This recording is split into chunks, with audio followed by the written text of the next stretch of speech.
Number 1 कौन सी था? तथा दो घनों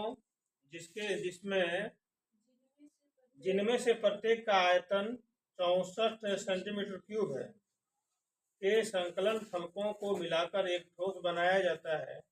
इससे प्राप्त घन का पृष्ठीय क्षेत्रफल ज्ञात करें। मतलब कि दो गो घन है, दो गो घन, ध्यान दीजिएगा, दो घन, एक घन और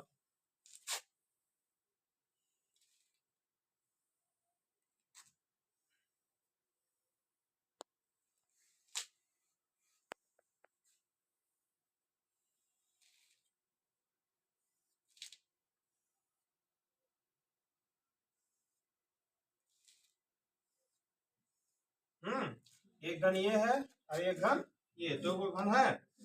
दोनों का प्रत्येक का आयतन कितना है? 64 सेंटीमीटर क्यूब।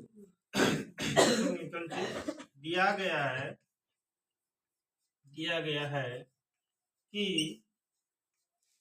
प्रत्येक घन का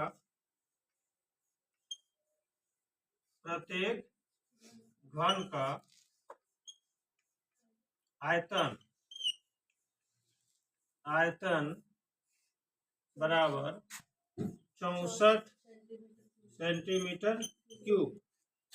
जहां घन का आयतन क्या होगा? घन का आयतन बराबर भुजा क्यूब या ए क्यूब। तो यहाँ दिया है आयतन कितना? 64 सेंटीमीटर क्यूब, ठीक है। इसलिए ए बराबर 64 सेंटीमीटर क्यूब। अब देखिए यहाँ 64 सेंटीमीटर क्यूब, ए भुजा पर पावर क्यूब दिया है। अब इसको क्यूब पावर को अगर हम इधर लाएंगे तो क्या हो जाएगा? इसको घनमूल बना देगा, अर्थात यहाँ पर √3 लगेगा, घनमूल बन जाएगा। और 64 का घनमूल कितना होगा? तो 2 गुनी 2 में तोड़ेंगे तो हो जाएगा, या फिर 4 गुनी 4 तोड़ते हैं, इसका घनमूल कितना निकलता है? 4 सेंटीमीटर। कितना निकलेगा? 4 सेंटीमीटर क्यूब तक ले आएंगे तो 3 बार सेंटीमीटर क्यूब है ना, तो 3 गो में सेंटीमीटर में 1 गो सेंटीमीटर इधर आ गया, 4 गो सेंटीमीटर, 3 गो 4 है, 3 गो 4 में 1 गो 4 बाहर आ जाएगा। तो एक भुजा कितना निकला? घन का एक भुजा कितना निकला?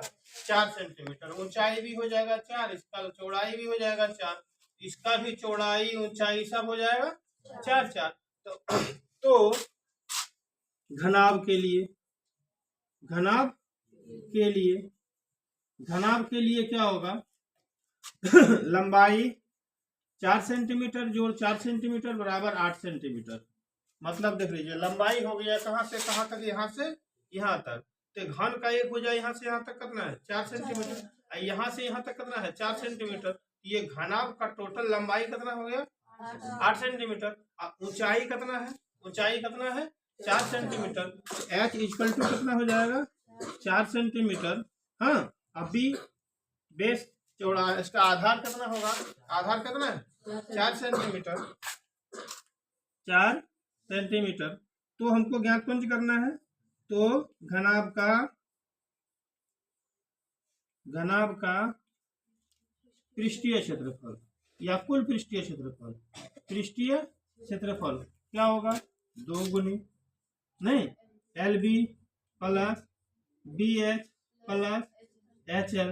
हाँ, अब यहाँ बनाते हैं, इसके ऊपर में यहाँ पर बनाते हैं, हो जाएगा 2 गुनी ब्रैकेट शुरू, L में लंबाई हो जाएगा 8 गुनी 4, उसके बाद आधार गुनी ऊंचाई 4 गुनी 4 जोड़ ऊंचाई गुनी लंबाई 4 गुनी 8 बराबर हो जाएगा 2 गुनी 8 चौक 32, 4 चौक 16, फिर 8 चौक 32, फिर हो जाएगा 2 गुनी, इसको जोड़ दीजिए 32 32 64, 64 और 6 70, 70 10 80, 80 को 2 से गुना कर दीजिए, हो जाएगा 160, और चूंकि यह टोटल प्रक्रिया सेंटीमीटर में है तो क्षेत्रफल जब भी होगा तो क्या होगा, स्क्वायर में होगा, वर्ग में होगा, इसका मतलब सेंटीमीटर स्क्वायर। बस 160 सेंटीमीटर स्क्वायर आंसर।